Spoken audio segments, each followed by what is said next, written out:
کیا الیاس عطار قادری صاحب امیر دعوت اسلامی ہیں؟ جبکہ اس تحریک کو بنانے والے تو علماء اہل سنت تھے، شاہ احمد نورانی اور دیگر علماء کرام تھے۔ میں کوئی شک نہیں ہے کہ دعوت اسلامی کو علماء اہل سنت نے بنایا۔ اسے اعلان نبوت سے لے کر آج تک علماء، صحابہ، تابعین دین کا کام کرتے آ رہے ہیں۔ جب دین کا کام پہلے سے اتنا ہو رہا تھا تو پھر دعوت اسلامی جماعت بنانے کی ضرورت کیوں پیش آئی؟ کہ دعوت اسلامی والے اتنا چندہ کرتے ہیں، یہاں تک کہ اسے ایک چندہ پارٹی بھی کہا جاتا ہے۔ ذرا بتائیے گا کہ اتنا چندے کا کیا کرتے ہیں، کہاں چھوڑتے ہیں اسے؟ پیسے کا سب پوچھتے ہیں، پیسہ کیوں جمع کرتے ہیں، کام کا کوئی پوچھتا بھی نہیں ہے۔ حضور دعوت اسلامی والے اپنے مراکز میں ایسے متنازع لوگوں کو بلاتے ہیں جیسے کہ سیاستدان اور اداکار وغیرہ، کیا ان کا بلانا شریعت کے دائرے میں درست ہے؟ حضور دعوت اسلامی کے ایک چینل بھی ہے، مدنی چینل، جس پر فقط دعوت اسلامی کے علماء ہی بیان کر سکتے ہیں، دیگر علماء کیوں نہیں کر سکتے؟ جبکہ دعوت اسلامی کا مقصد تو دین پھیلانا ہے نا، پیغام اسلام پھیلانا ہے، تو پھر دوسرے علماء اس چینل پر آ کر کیوں نہیں بیان کر سکتے؟ تو دین کا کام صرف میڈیا پہ ہی آ کے ہو سکتا ہے، مدنی قافلے میں سفر کر کے نہیں ہو سکتا۔ حضور اہل سنت کے پاس پہلے سے ہی ایک تعلیمی منظم بورڈ تنظیم المدارس اہل سنت پاکستان موجود تھا، تو پھر دعوت اسلامی کو کیا ایسی ضرورت پڑی کہ انہوں نے تنظیم المدارس اہل سنت پاکستان کو چھوڑ کر ایک نیا بورڈ بنایا، کنز المدارس؟ پہلے ایک بورڈ تھا سنیوں کے پاس، اب 2 بورڈ ہو گئے۔ اور دوسری آپ کیا سمجھتے ہیں کہ جس طرح شاہ احمد نورانی صدیقی رحمۃ اللہ تعالی علیہ کے گزر جانے کے بعد ان کی تحریک کا جو حال ہوا، کیا وہی حال تو نہیں ہونے والا الیاس عطار قادری صاحب کے گزر جانے کے بعد دعوت اسلامی کا؟ حضور بہت سارے لوگوں کا یہ کہنا ہے کہ دعوت اسلامی والے اہل سنت کی مساجد پر قبضہ کر رہے ہیں، کیا یہ حقیقت ہے؟ میری معلومات کے مطابق شکایات حل کرنے کا تنظیمی طریقہ کار موجود ہے۔ علامہ صاحب، کچھ اہل سنت کے علماء کے میں نام لوں گا اور آپ نے ایک جملہ ان پر کہنا ہے۔ علامہ اشرف آصف جلالی صاحب، ماشاءاللہ علم کے سمندر، مفتی اعظم پاکستان مفتی منیب الرحمان صاحب، بہترین شخصیت، مفتی حنیف قریشی صاحب۔ السلام علیکم ورحمۃ اللہ وبرکاتہ۔ محترم ناظرین، پھر سے دی پبلک پوڈ کاسٹ کے ایک اور ایپیسوڈ میں آپ تمام دیکھنے سننے والوں کو خوش آمدید کہتے ہیں۔ آج پھر سے ہم نے حضرت علامہ مفتی شفیق قطاری صاحب کو اپنے اسٹوڈیو میں مدعو کیا ہے، اور آج پھر ہم ان سے کچھ سوالات کریں گے، اور آج کا ہمارا موضوع دعوت اسلامی پر ہونے والے کچھ اعتراضات، کچھ سوالات، کچھ غلط فہمیاں ہیں۔ تو آج ہم حضرت کی خدمت میں وہ سوالات رکھیں گے۔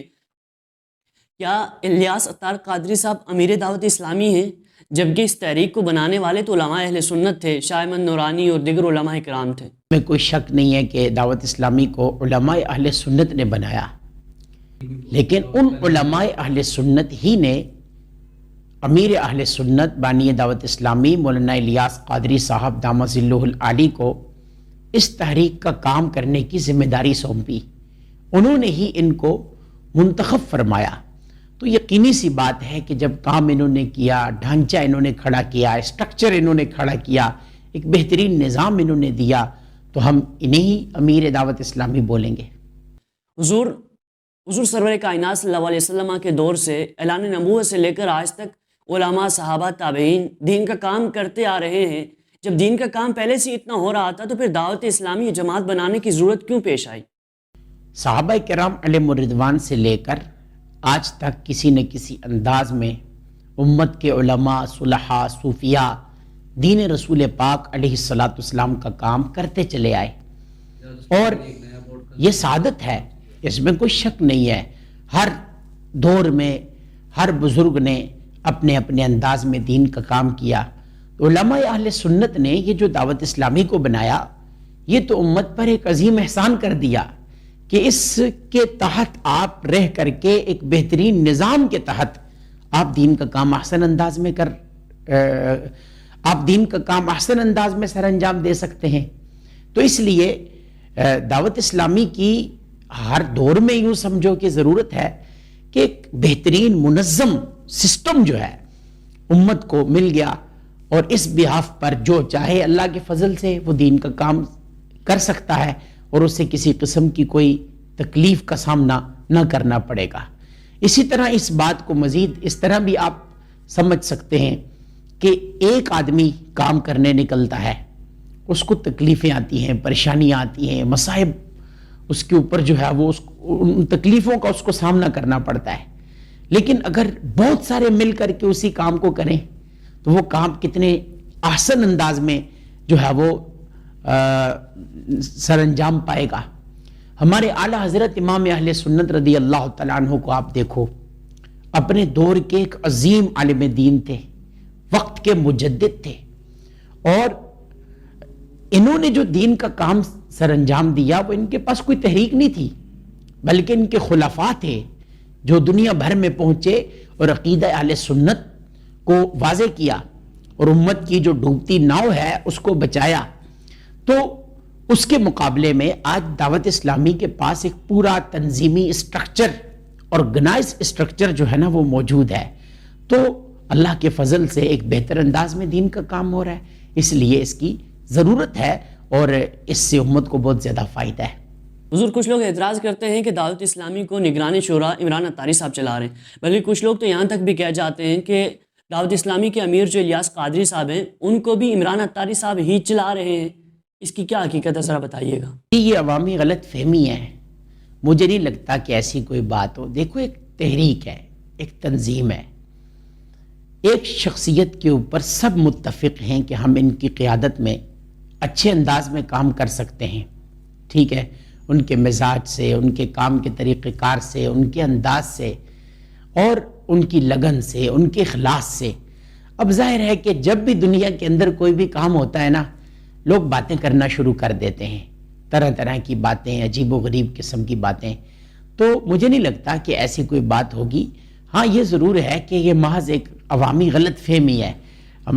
نگرانی شورا کو دراصل عرصہ بیت گیا، وہ ایک اچھے انداز میں یوں سمجھو کہ اس عظیم تحریک کو ماشاءاللہ لیڈ کر رہے ہیں، تو اب ظاہر ہے کہ جو مخالفین ہیں ان کے دلوں میں عجیب و غریب گدگدی ہوتی ہوگی، یار ایک ہی بندہ جو ہے وہ چل رہا ہے، جبکہ ایسی کوئی بات نہیں ہے۔ ان کا جو باڈی ہے شورا کی، جو ایک ممبران ہیں، انہوں نے ان کو منتخب کیا ہے، کوئی الیاس قادری صاحب نے یا دعوت اسلامی کے امیر نے تو ان کو منتخب نہیں کیا۔ تو ایک عوام کا منتخب کردہ جو نگران شورا ہے اس کو عوام ہی ہٹانے کی جو ہے وہ مجاز ہے۔ جب عوام یعنی کہ تنظیمی جو لوگ ہیں، جو اسلامی بھائی ہیں دعوت اسلامی کے، وہ جب ان کے اوپر متفق ہیں تو محض دور بیٹھ کر کے باتیں کرنے کا کوئی بینیفٹ، کوئی مقصد نظر نہیں آتا سوائے انتشار کے۔ حضور، ایک بڑا اہم سوال ہے، بہت سارے لوگوں کا سوال ہے اور ایک اعتراض ہے، وہ یہ کہ دعوت اسلامی والے اتنا چندہ کرتے ہیں، یہاں تک کہ اسے چندہ پارٹی بھی کہا جاتا ہے، تو ذرا بتائیے گا کہ اتنا چندے کا کیا کرتے ہیں، کہاں چھوڑتے ہیں اسے؟ اللہ اکبر، پیسے کا سب پوچھتے ہیں، پیسہ کیوں جمع کرتے ہیں، کام کا کوئی پوچھتا بھی نہیں ہے اور کام کوئی کرنا بھی نہیں چاہتا۔ یہ بڑی عجیب بات ہے کہ آپ یہ تو کہتے ہو کہ آپ پیسہ کیوں لے رہے ہو، لیکن جو اس پیسے سے امت کو بینیفٹ ہو رہا ہے، جو فوائد مل رہے ہیں، اتنے سارے جامعات، دینی ادارے، مساجد، مدارس، کس قدر جو ہے نا وہ دین کا فائدہ وہ لوگ کر رہے ہیں، تو اس دینی فائدے پر بھی کبھی نظر کی ہے؟ یا صرف یہی پوچھو گے کہ بھائی آپ پیسہ کیوں اتنا جنریٹ کرتے ہو؟ دیکھیں، دین جو ہے نا، دین رسول پاک صلی اللہ علیہ وآلہ وسلم، اس کا جو سورس ہے، یعنی کہ اس کو چلانے کے لیے جس چیز کی ضرورت ہے وہ ڈونیشن ہے۔ ڈونیشن کی ترغیب دینا رسول پاک علیہ السلام کی سنت ہے، اور ڈونیٹ کرنا، ڈونیشن دینا، چندہ دینا، یہ صحابہ کرام علیہ رضوان کی سنت ہے، ٹھیک ہے۔ غزوہ جیش الاسرہ کا نام آپ نے سنا ہوگا، میرے آقا صلی اللہ علیہ وآلہ وسلم نے راہ خدا میں خرچ کرنے کی ترغیب ارشاد فرمائی،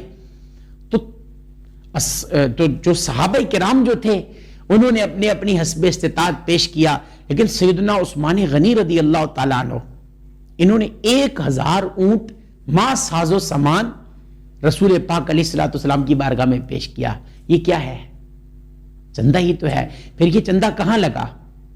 اسلام اور مسلمانوں کی جو ہے وہ بہبود اور خیر و فلاح کے اوپر لگا۔ اسی طرح دعوت اسلامی جو چندہ کرتی ہے اس سے کس کے بچے پڑھاتی ہے؟ میرے اور آپ کے بچے، مسلمانوں کے بچے۔ تو مسلمانوں سے پیسہ لے کر مسلمانوں ہی کے اوپر خرچ کیا، تو یہ اعتراض تو محض باطل چلا گیا کہ آپ صرف یہ کہتے ہو کہ اتنا سارا چندہ کر رہے ہیں، اتنا سارا چندہ کر رہے ہیں، جو دنیا بھر میں جو جامعات کا نیٹ ورک بچھا دیا، مدارس کا نیٹ ورک بچھا دیا، ایک بہترین قسم کا ایک اچھا پرسپشن قائم کر دیا دین کے لیے، اس کے بارے میں آپ کا کیا خیال ہے؟ یہ مفت میں ہو جاتا ہے. تو آپ ایسا کریں کہ جو ہے نا وہ کچھ نہ کچھ چندہ دعوت اسلامی کے لیے دیں. میں بھی دیتا ہوں انشاءاللہ اور دوں گا انشاءاللہ. تو دعوت اسلامی والے اپنے مراکز میں ایسے متنازع لوگوں کو بلاتے ہیں جیسے کہ سیاستدان اور اداکار وغیرہ، کیا ان کا بلانا شریعت کے دائرے میں درست ہے؟ دیکھیں، ایک تو بلانا یوں ہوتا ہے کہ جیسے دوستانہ ماحول میں بلا لیا، گپ شپ لگائی، لیکن مراکز میں کسی ادارے کے وزٹ کے لیے جب آپ کسی شخصیت کو بلاتے ہیں تو اس کا مطلب یہ نہیں ہوتا کہ آپ اس کی ہر چیز سے مطمئن ہیں اور اس کے ساتھ متفق ہیں. ایسی کوئی بات نہیں ہے، بلکہ آپ ایک شخصیت کو بلا رہے ہیں، اپنے ادارے کا وزٹ کروا رہے ہیں. اس کا مقصد یہ ہے کہ وہ یہاں کا ماحول دیکھے اور دیکھے کہ دین کا کام کتنے آرگنائز طریقہ کار سے ہو رہا ہے، اور یوں وہ بھی متاثر ہو، وہ بھی اس نیکی کے کام میں تعاون کرے، خود متاثر ہو کر نماز روزے کا پابند بن جائے. اس میں کیا غلط ہے؟ میرے آقا صلی اللہ علیہ وآلہ وسلم کی بارگاہ میں ایسے وفود نہیں آتے تھے کہ جو غیر مسلم تھے؟ آتے تھے نا. نبی علیہ السلام کو دیکھ کر سیدنا عبداللہ بن سلام رضی اللہ تعالیٰ عنہ، جو کہ پہلے یہودیوں کے عالم تھے، رسول پاک علیہ السلام کی بارگاہ میں مناظرہ کرنے آئے. حضور کا صرف چہرہ دیکھا تو کہنے لگے لیس وجہہ بوجہ کذاب، یہ چہرہ کسی جھوٹے کا نہیں ہو سکتا. متاثر ہوئے، کلمہ پڑا، مسلمان ہو گئے. اور پھر ان کو حبر الامہ کہا جاتا ہے. حبر الامہ، حبر الامہ سیدنا عبداللہ بن سلام رضی اللہ تعالیٰ عنہ. تو یوں جو ہے وہ اس کے علاوہ بھی کئی سارے ایسے واقعات ہیں. وفود حضور پاک علیہ السلام کی بارگاہ میں آئے، کلمہ پڑھا، مسلمان ہو گئے. تو اسی طرح آج کیا میں اپنے ادارے میں کسی کو وزٹ کرنے کے لیے لاتا ہوں اور وہ پھر میرا دین کا جو کام ہے اس کو دیکھتا ہے، وہ متاثر ہوتا ہے، وہ بھی نمازی بن جاتا ہے، روزہ دار بن جاتا ہے، اور نہیں بھی بنتا بالفرض. ایک بات ہے نہیں بھی بنتا تو ہم نے تو اپنا کام کیا نا. ہمارا ثواب تو کوئی ڈنڈا لے کر دوسرے کو نماز پڑھانے پر تو نہیں نہ ملتا، بلکہ نماز کا کہنے پہ ملتا ہے. ہمارا یہی کام ہے کہ ہم جو ہے وہ، یعنی کہ ہمارا میں لفظ یوز کر رہا ہوں، ہمارا سے مراد یہ کہ ایک جو عالم ہوتا ہے یا جو مبلغ ہوتا ہے اس کا اتنا ہی کام ہے کہ وہ اچھائی اور برائی کو واضح کر دے، وہ عوام کے سامنے بات کر دے. اب اس پہ عمل کروانا یہ تو صاف بات ہے کہ کسی کا بھی کام نہیں ہے. آپ نے علماء دین سے جب علماء کرام بیان کرتے ہیں، گفتگو کرتے ہیں، تو جب تقریر ختم کر رہے ہوتے ہیں، بیان ختم کر رہے ہوتے ہیں، تو ایک لفظ بولتے ہیں، وَمَا عَلَيْنَا إِلَّا الْبَلَاغُ الْمُبِينَ. اس کا کیا مطلب ہے؟ اس کا مطلب سیم ہے کہ ہماری ذمہ داری اتنی ہے کہ ہم تمہارے سامنے واضح طور پر بات کو کھول دیں، ہم تمہارے سامنے احکامات پہنچا دیں. اب اس کا طریقہ کچھ بھی ہو سکتا ہے. ہم تمہیں دکھائیں کہ اچھا یہ ہے، ہم تمہیں بتائیں کہ اچھا یہ ہے. اب اس کو اختیار کرنا نہ کرنا سامنے والے کی مرضی ہے. ایسا ہی ہے.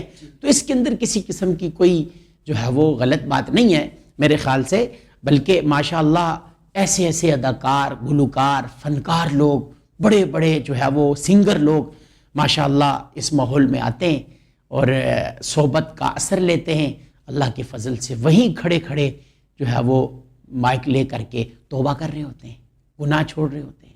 کیسے سنگر اور جو ہے وہ فنکار لوگ جنہوں نے گانے بازی کی دنیا چھوڑ کر نعت کی دنیا سے وابستہ ہو گئے. تو یہ کتنا بڑا کام ہے اللہ کے فضل سے.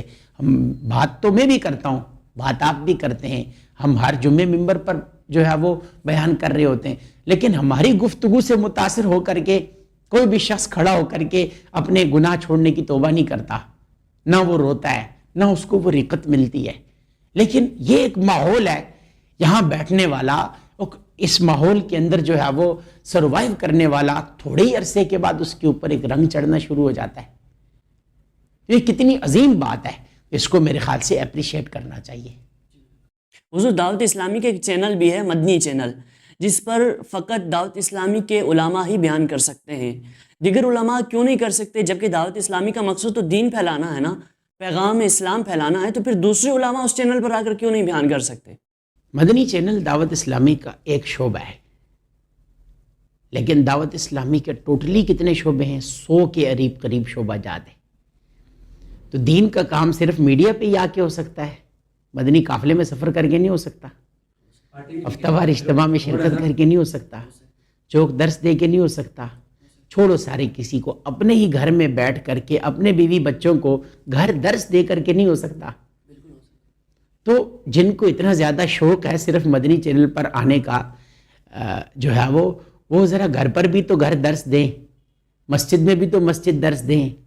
کوئی سامنے موجود نہیں ہے، کوئی بھی موجود نہیں ہے، آپ نے صرف جو ہے وہ بیٹھ کر کے درس دیا، کسی نے نہیں سنا، بس صرف دیواروں نے سنا.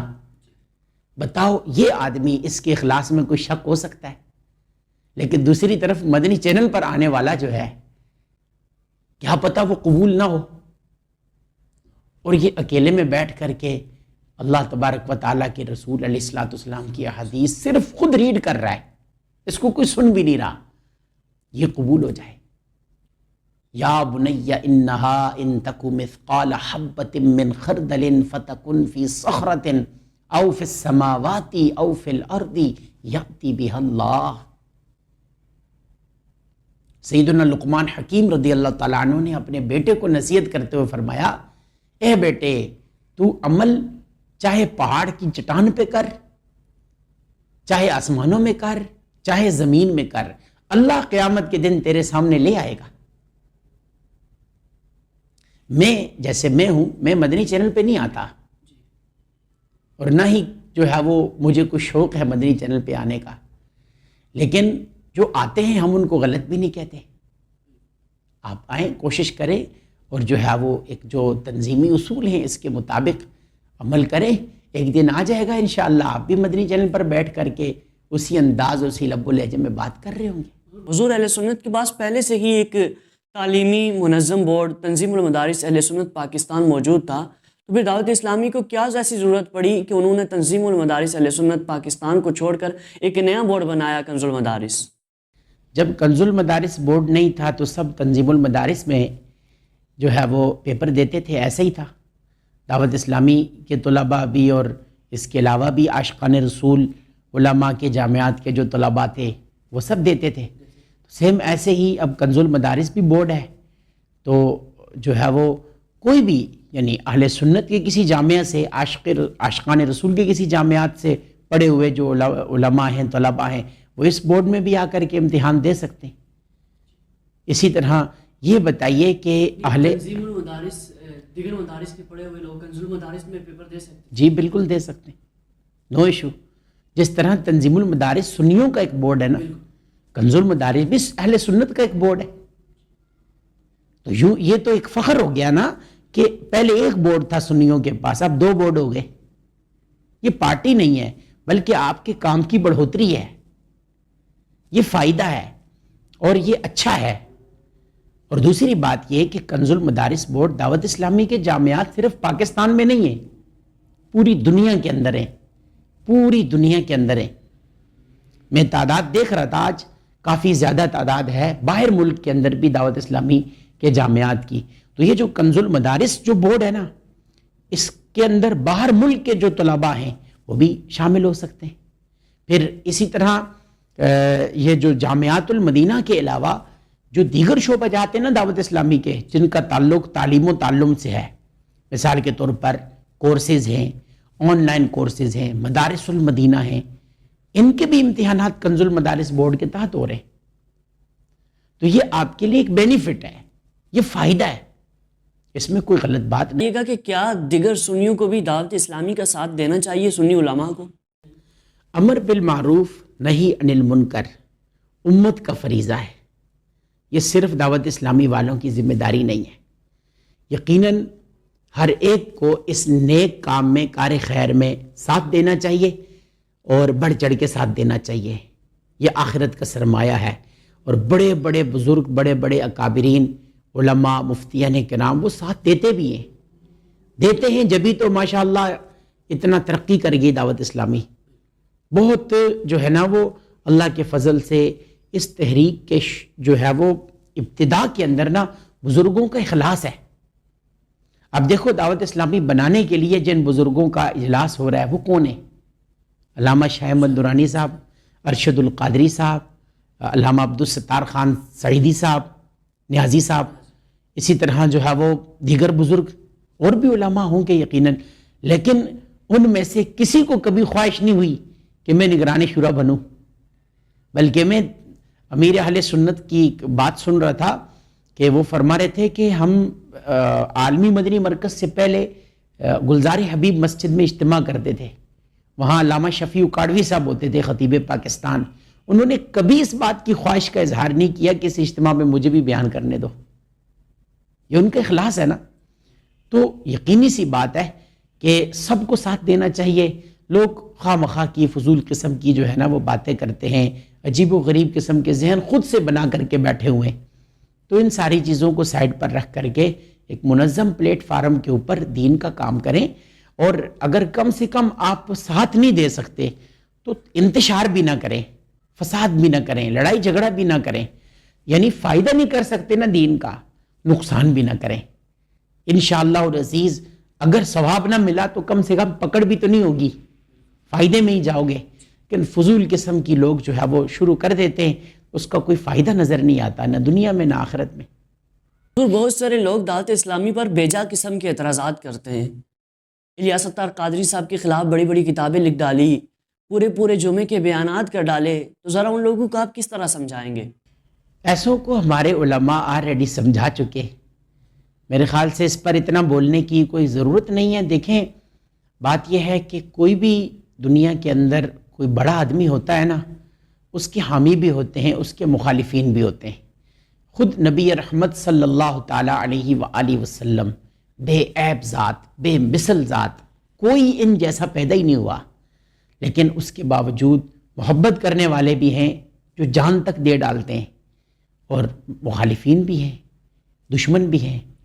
تو اگر ایسا کرنے والے جو ہے وہ اپنے ہیں، یعنی عاشقان رسول ہیں، میں دعا کرتا ہوں اللہ ایسوں کو ہدایت دے، اور جو اپنے نہیں ہیں اللہ تبارک و تعالیٰ ان کو بھی ہدایت دے۔ اعلیٰ حضرت امام اہل سنت کا ایک شعر ہے، کر دو عدو کو تباہ، عدو مانا دشمن، کر دو عدو کو تباہ، حاسدوں کو رو برا، اہل ولا کا بھلا تم پہ کروڑوں درود۔ اعتراض کیا جاتا ہے کہ دعوت اسلامی کے علماء دیگر علماء کو حقیر سمجھتے ہیں، کیا ایسا حقیقت میں کچھ ہے؟ اللہ یعوذ باللہ تعالی، مومن کے اوپر بدگمانی ویسے بھی جائز نہیں ہے۔ میں نے تو، میرے پاس بھی آتے ہیں طلباء کرام جو جامعات المدینہ کے ہوتے ہیں، اسی طرح اساتذہ بھی وہاں کے ہوتے ہیں، میری تو بڑی عزت کرتے ہیں وہ لوگ، بڑا احترام دیتے ہیں، ہاتھ تک چوم رہے ہوتے ہیں، اور مطلب یعنی کہ یہ کہہ رہے ہوتے ہیں کہ آپ ہمیں کوئی نہ کوئی نصیحت فرمائیں۔ ایسا بالکل بھی نہیں ہے، یہ محض ایک عوامی پرسپشن تو ہو سکتا ہے، لیکن ریئلٹی سے اس کا کوئی تعلق نہیں ہے، اور نہ ہی ایسی کوئی تربیت دی جاتی ہوگی اس عظیم تحریک کے اداروں میں کہ معاذ اللہ صرف تم ہی ہر فن مولا ہو، تمہارے علاوہ کوئی کچھ بھی نہیں، ایسی کوئی بات نہیں، بلکہ ان میں ماشاءاللہ علماء دین سے محبت پائی جاتی ہے۔ حضور، آپ کیا سمجھتے ہیں کہ جس طرح شاہ احمد نورانی صدیقی رحمۃ اللہ تعالیٰ علیہ کے گزر جانے کے بعد ان کی تحریک کا جو حال ہوا، کیا وہی حال تو نہیں ہونے والا الیاس ستار قادری صاحب کے گزر جانے کے بعد دعوت اسلامی کا؟ یہ تو شخصیات ہیں، آتی جاتی رہتی ہیں، اور خود نبی کریم صلی اللہ علیہ وآلہ وسلم دنیا میں تشریف لائے، پھر واپس بھی تشریف لے گئے، صحابہ کرام آئے تشریف لے گئے، تابعین آئے واپس چلے گئے، یہ آنا جانا لگا رہتا ہے، لیکن دین جو ہے نا، دین اس کا کوئی کچھ بھی نہیں بگاڑ سکتا۔ اللہ کی رحمت سے حسن ظن ویسے بھی واجب ہے اللہ کی ذات پر، میرا اللہ کریم پر بڑا اچھا گمان ہے کہ انشاءاللہ العزیز جل وعلا اہل سنت پہلے سے زیادہ مضبوط اور پہلے سے زیادہ منظم ہوں گے انشاءاللہ۔ کوئی نہ کوئی اللہ رستے نکال دیتا ہے، مایوسی ویسے ہی جو ہے وہ درست نہیں ہے، تو جو ہے وہ ہمیں اللہ کی رحمت سے اچھا گمان ہونا چاہیے۔ جس رب نے اپنے دور میں اعلیٰ حضرت دیے اہل سنت کو، صدر الفاضل دیے، امام ربانی دیے، حضرت شاہ عبدالعزیز محدث دہلوی علیہ رحمہ دیے، اسی طرح جس مالک نے اس امت کو امام اعظم جیسے دیے، امام مالک جیسے دیے، امام شافعی جیسے دیے، امام احمد بن حنبل جیسے دیے، علامہ شاہ احمد نورانی صاحب جیسے دیے، اسی طرح امیر اہل سنت جیسے دیے. اللہ کرے گا آگے کے وقتوں میں مالک جو ہے وہ کسی اور کو اس کام کے لیے منتخب فرما دے گا، اور اللہ کی رحمت سے امید ہے کہ اچھا ہی ہوگا انشاءاللہ. حضور بہت سارے لوگوں کا یہ کہنا ہے کہ دعوت اسلامی والے اہل سنت کی مساجد پر قبضہ کر رہے ہیں، کیا یہ حقیقت ہے؟ دعوت اسلامی میں میری معلومات کے مطابق شکایات حل کرنے کا تنظیمی طریقہ کار موجود ہے کہ آپ اپنے علاقے کے نگران سے رابطہ کریں، وہ مسئلہ نہیں حل کرتا پھر اوپر والے سے کریں، وہ نہیں کرتا پھر اوپر والے سے کریں، وہ بھی نہیں حل کر پا رہا تو پھر اوپر جائیں، یہاں تک کہ مرکزی مجلس شورا موجود ہے. ٹھیک ہے، اگر کہیں کوئی ایک بھی ایسا واقعہ رپورٹ ہوا ہے تو اس کا ثبوت دکھا دیا جائے، یا پھر جو ہے وہ اسی تنظیمی طریقہ کار کو فالو کرتے ہوئے اس شکایت کو دعوت اسلامی کی شورا تک پہنچا دیا جائے، یا یہ جو مجلس ہے خدام المساجد جو مسجدیں بناتی ہے، مسجدیں آباد کرتی ہے، اگر کسی نے قبضہ کیا ہوگا تو وہ اسی مجلس سے تعلق رکھتا ہوگا، اسی شعبے سے تعلق رکھتا ہوگا، تو کوئی ایک ثبوت دے دیا جائے. کوئی ایسا کوئی بھی کہیں پر بھی ایسا کوئی واقعہ رپورٹ ہوا ہے تو وہ ثبوت تو دو، پھر اس کے بعد ہم بات کریں گے. جبکہ میری معلومات کے مطابق ایسا کہیں بھی نہیں، کچھ بھی نہیں. دعوت اسلامی کا دیا ہوا نظام دیگر اہل سنت کی تنظیموں اور مدارس کے لیے بھی مفید ہے؟ بالکل مفید ہے. اس نظام ہی نے تو اتنا مضبوط بنا دیا اس تحریک کو، اور پوری دنیا کے اندر ایک منظم اور آرگنائز طریقہ کار سے ماشاءاللہ یہ سسٹم کام کر رہا ہے. پھر ہندوستان کے کئی سارے علماء نے اس طریقہ کار کو فالو کیا ہے، اور وہ مشورے دیتے ہیں دیگر کو بھی کہ سب اس نظام سے فائدہ اٹھاؤ. ایک بزرگ تھے علامہ بدر القادری صاحب، انتقال ہو گیا، یہ خلیفہ مفتی اعظم ہند تھے. انہوں نے اپنے ایک شعر میں اپنی خواہش کا اظہار کیا، کاش سنی ساتھ تیرے مل کے آگے بڑھتے جائیں، پست ہو آدھا کی قوت اور سنت زندہ باد. یقیناً یہ نظام بہت فائدہ مند ہے، بہت اچھا ہے، بہت اچھا ہے. تمام تر اختلافات کو اور ذہنی الجھنوں کو سائڈ پر رکھ کر میں سب سے عرض کروں گا، مشورہ دوں گا کہ ضرور ضرور اس نظام سے فائدہ اٹھایا جائے. حضور علماء اہل سنت کے متعلق آپ کے کیا تاثرات ہیں؟ ہم کو اے عطار سنی عالموں سے پیار ہے، انشاءاللہ دو جہاں میں اپنا بیڑا پار ہے. سنی علماء سے دین کی بہاریں ہیں. سنی علماء جو ہیں محنتی علماء ہیں. کوئی کسی ایک علاقے کے اندر ایک چھوٹی سی جگہ لے کر کے وہاں مسجد مدرسہ شروع کرتا ہے، پھر محنت کرتا ہے، ادھر بھاگ ادھر بھاگ، یہاں تک کہ ماشاءاللہ وہاں دین کی بہاریں آنے لگتی ہیں، وہاں علماء تیار ہونا شروع ہو جاتے ہیں، وہاں حفاظ تیار ہونا شروع ہو جاتے ہیں، اور وہ علاقہ قال اللہ تعالیٰ و قال الرسول کی صداؤں سے بلند ہونے لگتا ہے. اور یہ سب حکومتی بجٹ کا 1 روپیہ بھی خرچ کیے بغیر ہوتا ہے. تو ان علماء کی محنت ہے، میری جانب سے ان کے لیے دل و جان سے اظہار عزت، اور ان کے صدقے اللہ کریم جل وعلا میرے ماں باپ کی بلا حساب بخشش و مغفرت فرمائے. حضور بتائیے گا کہ آپ دعوت اسلامی کے کام کو کیسے دیکھتے ہیں؟ دعوت اسلامی